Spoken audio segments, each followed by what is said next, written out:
Assalamualaikum warahmatullahi wabarakatuh and a very good day everyone.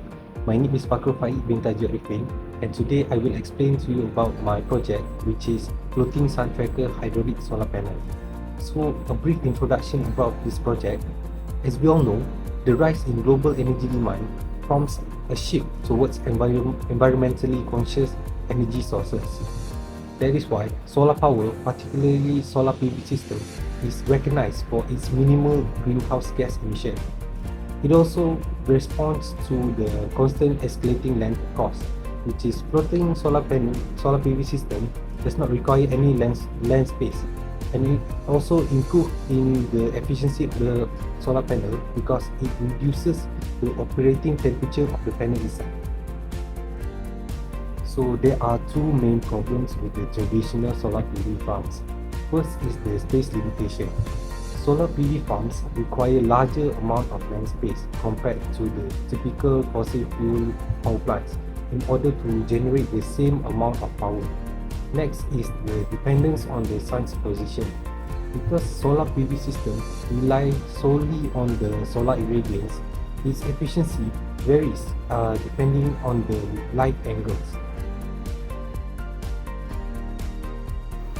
So now I will explain on how this product operates. First of all, there are two LDR sensors which are located at each side of the solar panel. So when it measures a difference in light intensity, it will send a signal to the microprocessor located here.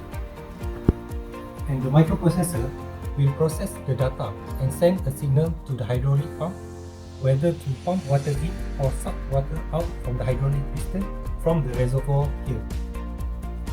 Now I will show how it operates. First of all, we will turn on the hydraulic pump and also the microprocessor. So let's say the location of the sun is directly above the solar panel here. When the sun is located directly above, the LPR sensor here will measure a lower in light intensity. And when we measure lower in light intensity, as you can see, it will pump water into the hydraulic piston to rotate to the sun's location. As it reaches the correct position, it will stop.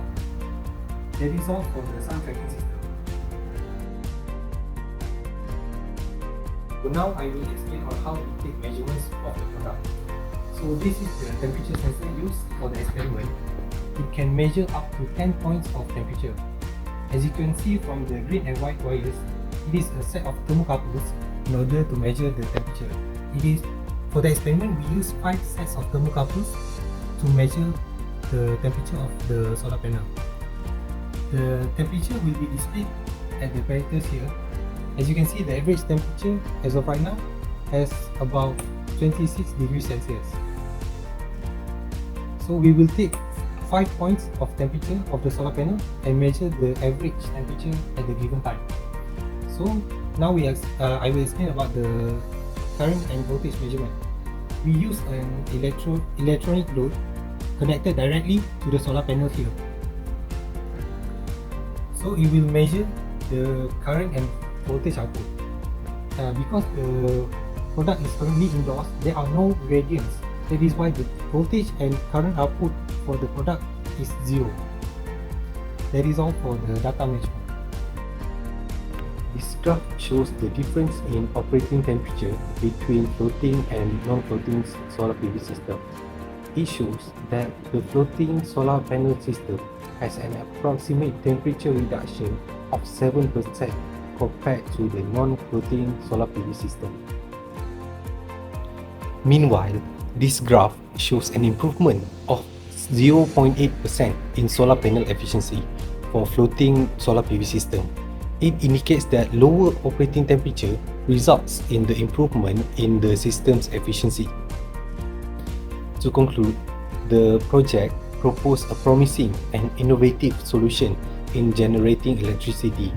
Many research shows the improvement in efficiency for floating solar PV systems. It emphasizes on sustainability, which aligns with the global push for cleaner and more sustainable energy alternatives. That is all from me. Thank you.